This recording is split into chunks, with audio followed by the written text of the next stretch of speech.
Welcome back to கலி cricketer.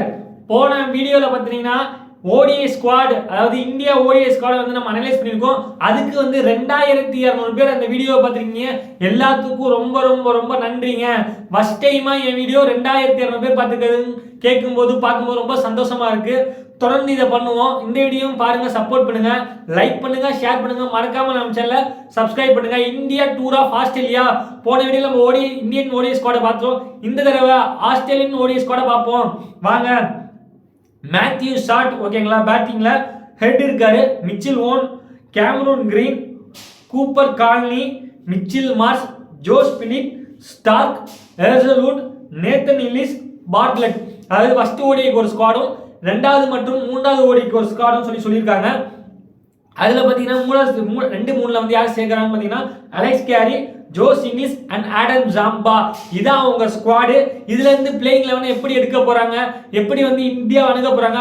அதாவது ஆஸ்திரேலியாங்கிறது வந்து ஒரு மிகப்பெரிய டீம். எஸ், அது 2000 அப்புறம் சொல்ல தேவையே இல்லை. டாமினேஷன் டீம்னா அது ஆஸ்திரேலியா தான். அப்பேற்பட்ட ஆஸ்திரேலியா போய் இந்தியா விளையாடுறாங்க. இந்தியா ஸ்குவாடை பத்தி நம்ம விளையாடுறோம். இந்த வீடியோ பார்த்தீங்கன்னா ஆஸ்திரேலியன் ஸ்குவாடை பார்ப்போம். இதுல யார் மெயினா மிஸ் அவுட் ஆகிறான்னு பார்த்தீங்கன்னா, அதாவது ஒரு ஆஸ்திரேலியன் தூண் ஸ்டீவன் ஸ்மித் அவர் மிஸ் ஆகுறது.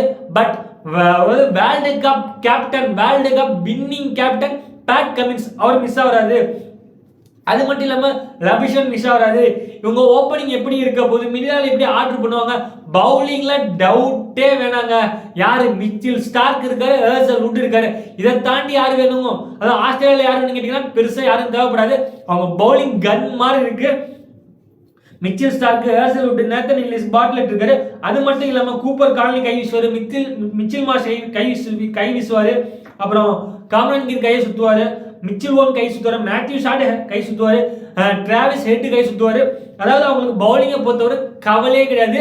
ஒரு நறுக்குன்னு யாக்க சொல்றதுக்கு ஸ்டார்க்கும், லென்த்ல பல்க் அடிக்கிறதுக்கு ஹேசல்வுட் இருக்காரு, ஸ்லோயர் டெலிவரி போறதுக்கு நேத்தன் இல்லிஸ் இருக்காரு, ஓவர ஓட்டுறதுக்கு Mitchell Marsh and Cameron Green, Cooper காலனி, Mitchell Owen and Travis Head, Matthew ஷாட்லாம் இருக்காங்க.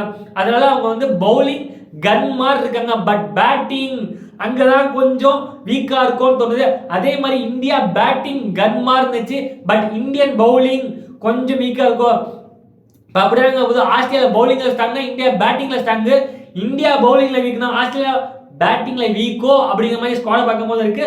எஸ், ஒரு ஸ்டீவன் ஸ்மித், லபிஷன் அப்படிங்கிற மாதிரி ஒரு ஸ்டாண்டர்ட், அதாவது கேமை எடுத்துட்டு போவாங்களா அந்த மாதிரி கெப்பாசிட்டி இந்த ஸ்குவாட்ல யாருக்கு இருக்குன்னு பாத்தீங்கன்னா, எஸ் ஹெட் வந்து சூப்பரா ஆடுவாங்க, மாட்டுக்கிறதே கிடையாது.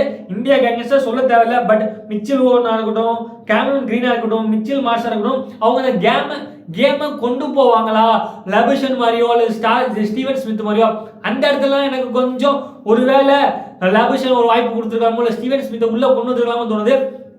மற்றபடி பார்த்தீங்கன்னா ஓகே, ஆல்ரவுண்டர்ஸ் நிறைய பேர் இருக்காங்க, பவுலர்ஸ் நிறைய பேர் இருக்காங்க. பேட்டிங்ல கொஞ்சம் முன்ன பின்னா தான் இருக்கு. அது மட்டும் தான் கேள்விக்குறி. ஃபர்ஸ்ட் மேட்ச் பெருத்தில் நடக்குது, ஞாயிற்றுக்கிழமை நடக்குது. அதுக்கப்புறம் அடுத்தடுத்த வெஞ்சிலாம் நடக்குது.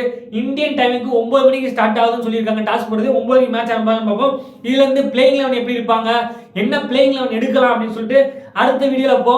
நீங்களும் இந்த வீடியோ வந்து கமெண்ட் பண்ணுங்க, உங்க பிளேயிங் 11 இருக்குன்னு. அதுக்கு இதுக்கு நம்ம மெர்ஜான்னு சொல்லி பார்ப்போம்.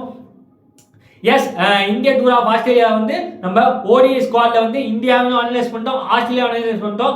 அடுத்து என்னென்ன பிளேயிங் 11 எப்படி இருக்கும், இந்தியா பிளேயிங் 11 எப்படி இருக்கும் அடுத்த வீடியோ பார்ப்போம். அதுக்கு அடுத்த வீடியோல ஆஸ்திரேலியா பிளேயிங் 11 எப்படி இருக்கும் பார்ப்போம். அடுத்தடுத்து நம்ம அப்டேட் பண்ணிக்கிட்டே இருப்போம். இந்த வீடியோ பிடிச்சா லைக் பண்ணுங்க, கிரிக்கெட் பார்க்கலாம் ஷேர் பண்ணுங்க, மறக்காம நம்ம சேனலை சப்ஸ்கிரைப் பண்ணுங்க. Thank you guys.